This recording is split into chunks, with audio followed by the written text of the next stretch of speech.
सबको जय मसीह की। आप सभी को स्वागत है हमारे और एक नई वीडियो में। यीशु के नाम के सामर्थ का 6 बातें जिनके बारे में शायद आपको पता ना हो। यीशु मसीह के नाम के सामर्थ के बारे में लोगों को क्यों जानना चाहिए? क्या वाकई में उसके नाम से सामर्थ है और क्या वो बीमारियों को चंगा करने में सक्षम है? बच्चे से लेकर बूढ़े तक, गांव, शहर, गली मोहल्ला, देश दुनिया में काम वासना, क्रोध, हिंसा, लालच, चोरी, बेईमानी, धोखा, गाली गलौज, पाप की भाषा बोलना और पाप करना इत्यादि को लोग क्यों आसानी से सीखते हैं? क्या इन सब का कोई शिक्षक है? नहीं ना। तो पाप को लोग क्यों चादर की तरह ओढ़ लेते हैं? क्योंकि संसार में पाप का साम्राज्य है और सत्य को इनके बीच रखना अंधियारे में दिया जलाने के बराबर का काम है। तो आइए आज हम जानते हैं कि यीशु मसीह के नाम में कितनी और किस प्रकार की सामर्थ है। सबसे पहला, चेलों को यीशु के नाम की सामर्थ मिलना। मरकुस 16 अध्याय वचन 17 और 18 पढ़ेंगे।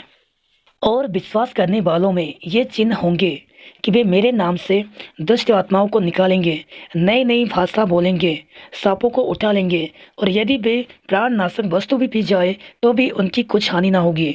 वे बीमारों पर हाथ रखेंगे और वे चंगे हो जाएंगे।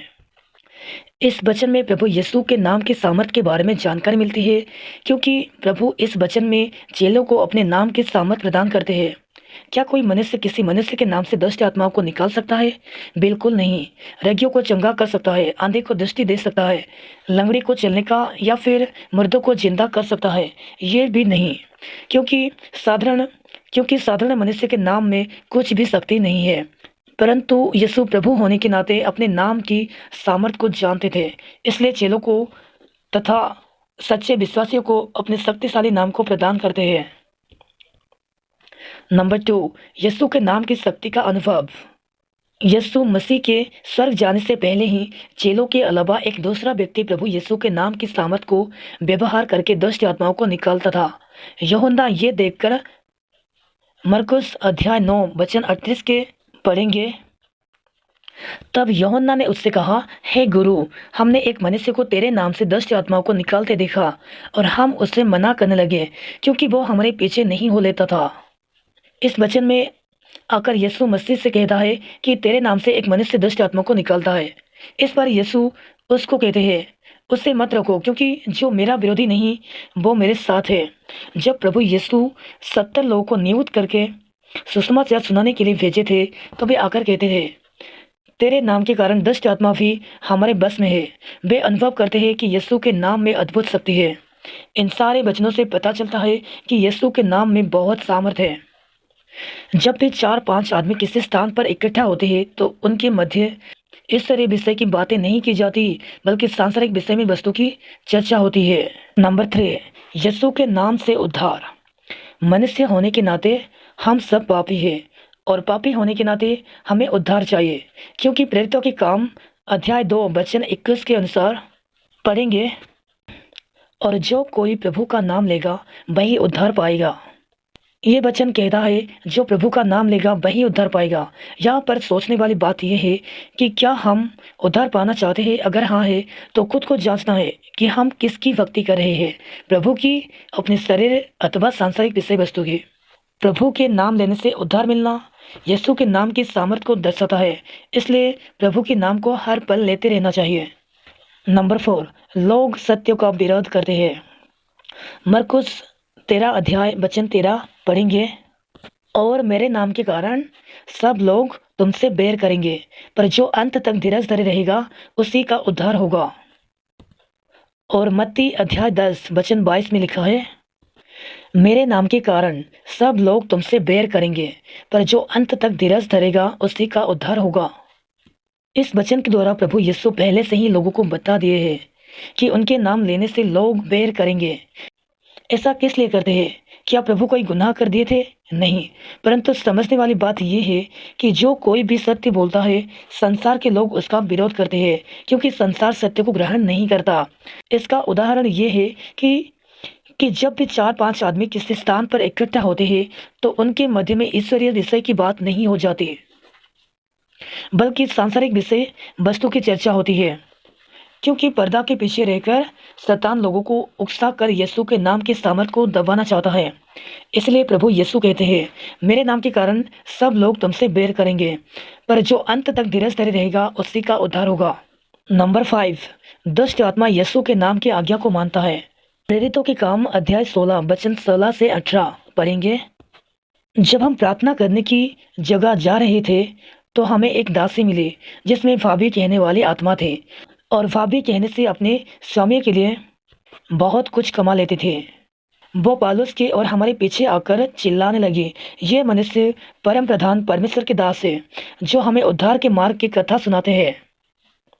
वो बहुत दिन तक ऐसा ही करते रहे, परंतु पौलुस परेशान हुआ और मुड़कर उस आत्मा से कहा, मैं तुझे यीशु मसीह के नाम से आज्ञा देता हूँ कि उसमें से निकल जा, और वो उसी घड़ी निकल गए। इस वचन में देखने को मिलता है कि प्रभु यीशु के नाम की सामर्थ से दुष्ट आत्माएं निकलते हैं। नंबर 6, यीशु नाम में रिहाई। यीशु के नाम की सामर्थ से बहुत प्रकार के बंधन से रिहाई मिल सकती है, परंतु आपका विश्वास मजबूत हो। लूका अध्याय 7 वचन 37 से 50 तक पढ़ेंगे, 36 से पढ़ेंगे। फिर किसी फरीसी ने उससे विनती की कि मेरे साथ भोजन कर। वो उस फरीसी के घर में जाकर भोजन करने लगा।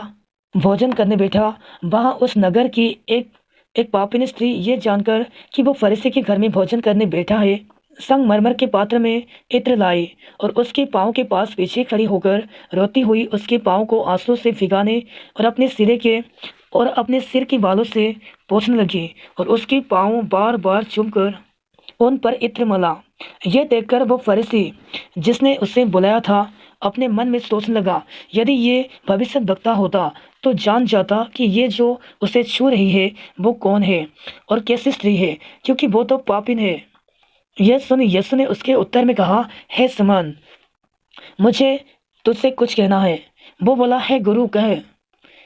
किसी महाजन के 2 देनदार थे, एक 500 और दूसरा 50 दिनार। एक 500 और दूसरा 50 दिनार देनदार था। जबकि उनके पास वापस लौटाने को कुछ न रहा तो उसने दोनों को क्षमा कर दिया। उनमें से कौन उससे अधिक प्रेम रखेगा? सिमोन ने उत्तर दिया, मेरी समझ में वो जिसका उसने अधिक छोड़ दिया। उसने उससे कहा, तूने ठीक विचार किया है।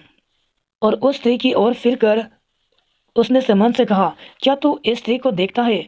मैं तेरे घर में आया, परंतु तूने मेरे पाँव धोने के लिए पानी ना दिया, पर इसने मेरे पाँव आंसुओं से भिगाए और अपने बालों से पोंछा। तूने मुझे चूमा ना दिया, पर जब से मैं आया हूँ तब से इसने मेरे पाँव को चूमना ना छोड़ा। तूने मेरे सिर पर तेल नहीं मोला, पर इसने मेरे पाँव पर इत्र मोला है। इसलिए मैं तुझसे कहता हूँ कि इसके पाप जो बहुत थे क्षमा हुए, क्योंकि इसने बहुत प्रेम किया। पर जिसका थोड़ा क्षमा हुआ है वो थोड़ा प्रेम करता है। और उसने स्त्री से कहा, तेरे पाप क्षमा हुए। तब जो लोग उसके साथ भोजन करने बैठे थे वे अपने अपने मन में सोचने लगे, ये कौन है जो पापों को क्षमा भी करता है? पर उसने स्त्री से कहा, तेरे विश्वास ने तुझे बचा लिया है, शांति से चली जा। और मरकुस 2 अध्याय वचन 5 में पढ़ेंगे। यीशु में उनका विश्वास लेकर उस लकवे के मारे हुए से कहा, हे पुत्र, तेरा पाप क्षमा हुए।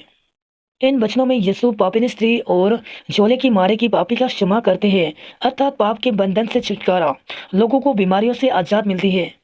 मत्ती अध्याय 4 वचन 24 में लिखा है, और सारे सीरिया देश में उसका यश फैल गया और लोग सब बीमारों को, जो विभिन्न प्रकार की बीमारियों और दुखों में जकड़े हुए थे और उनमें दुष्ट आत्माएं थी, और मुर्गी वालों और लकवे के रोगियों को उसके पास लाए और उसने उन्हें चंगा किया।